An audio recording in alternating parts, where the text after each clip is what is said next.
আসসালামু আলাইকুম। জিম্বাবুয়ে যেন বাংলাদেশের সামনে চীনের প্রাচীর হয়ে দাঁড়িয়েছে, তাদেরকে কোনোভাবে হারানো যাচ্ছে না। দ্বিতীয় ওয়ানডে তো বাংলাদেশকে 13 রানে হারিয়ে সিরিজ জিতে গেল জিম্বাবুয়ে, যেখানে আমার কাছে মনে হয় আমাদের ক্যাপ্টেন মেহেদী হাসান মিরাজ অনেকটা দায়িত্ব নিয়ে বাংলাদেশকে হারিয়ে দিল।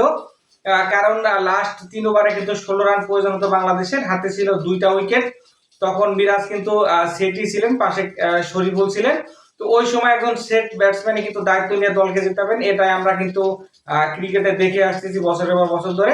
মেহেদী হাসান মিরাজ ওই সময় শরীফুলকে দিলেন সিঙ্গেল নিয়ে, শরীফুল বোল্ড হয়ে গেল, বাংলাদেশের চাপটাও কিন্তু আরো বেড়ে গেল। এরপরে লাস্ট 2 ওভারে কিন্তু 14 রান প্রয়োজন হতো বাংলাদেশের।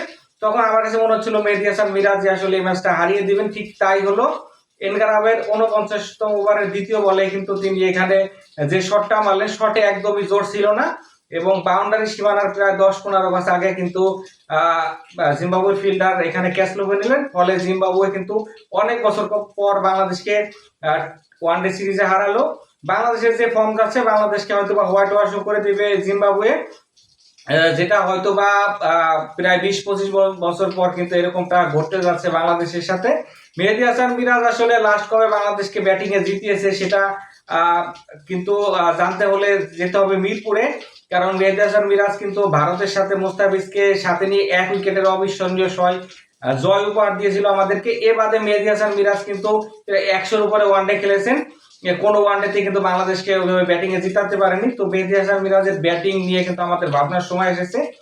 পাশাপাশি তার ক্যাপ্টেন্সিও কিন্তু অ্যালার্মিং একটা বিষয়। এরকম ক্যাপ্টেন্সি এবং ক্যাপ্টেন নন পারফর্মার ক্যাপ্টেনের আন্ডারে খেলে বাংলাদেশ আসলে 2027 বিশ্বকাপে কতটা ভালো করবে সেটা নিয়ে কিন্তু সন্দেহ রয়েছে আমাদের মনে।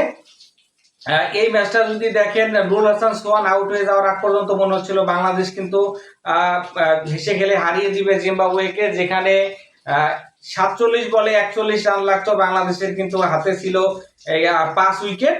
এরপরে নুরুল হাসান সোহান আসলে এনগারাবের বলে কিন্তু আউট হয়ে যান। ঠিক আগের বলে কিন্তু আপনারা দেখে থাকবেন যে 4 মারেন, যেটা 2টা ফিল্ডারের মাঝখান দিয়ে যায়, ওটা ইজি ক্যাচ হতে পারতো।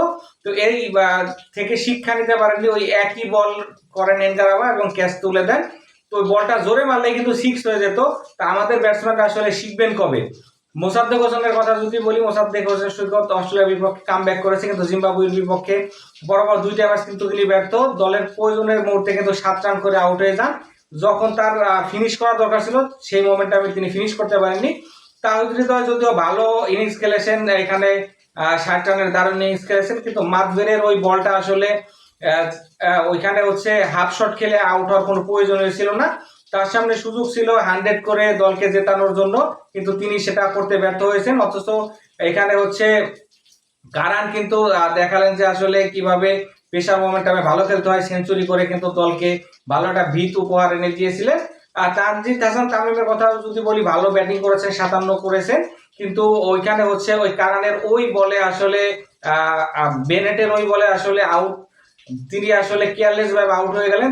তো আর যদি 10টা ওভার খেলে দিতে পারতেন, বাংলাদেশ কিন্তু অনায়াসে জয় পেতে পারতো। সৌম্য এবং হচ্ছে নাজমুল হোসেন শান্ত কিন্তু ধারাবাহিকভাবে ব্যর্থতার প্রমাণ দিয়ে চলেছেন। বাংলাদেশ কিন্তু মোমেন্টামটা হারিয়েছে লাস্ট ওভারে, যেখানে তাসকিন কিন্তু এখানে লাস্ট ওভারে 3টা 6 খান এবং 22 রান দেন। তাসকিন কিন্তু বরাবরই আমাদের, আমি বলবো যে পাওয়ার প্লেতে ভালো বল করে থাকেন, শেষের দিকে তিনি গিয়ে কিন্তু এলোমেলো হয়ে যান। তো মিরাজের এই বিষয়টা ভাবা উচিত ছিল।